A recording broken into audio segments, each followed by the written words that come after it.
In this video, we're looking at the centre of mass. It's known as the Leaning Tower of Lire. So basically what we've got here is 5 blocks which have a length of 2 units. I don't know what the units are. What will be the maximum overhang over the edge of the table if we have 5 identical blocks, okay?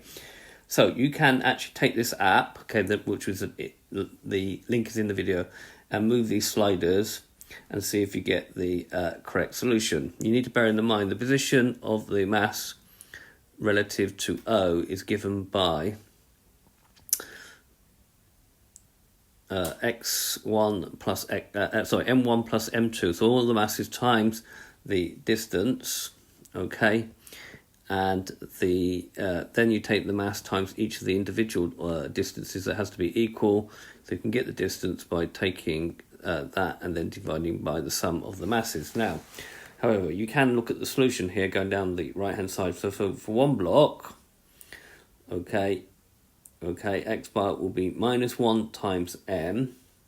So you will need to move the block 1 unit to the left. Okay, so assuming this is now the table, okay, and you will see for 2 blocks, okay, so that one's now been moved 1.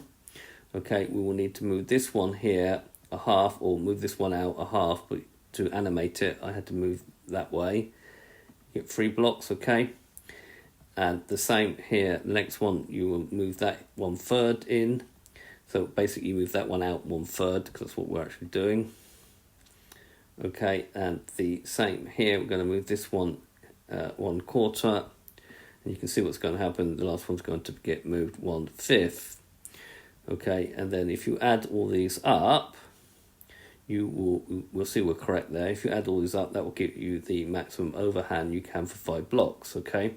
And you can see a stack of m blocks, which just barely balances on the table, will always overhang by adding summing up the harmonic series from 1 to the value of n. So this is 1 to 5 at the moment, of 1 over n. So if we add all these up, that will give me the maximum overhang.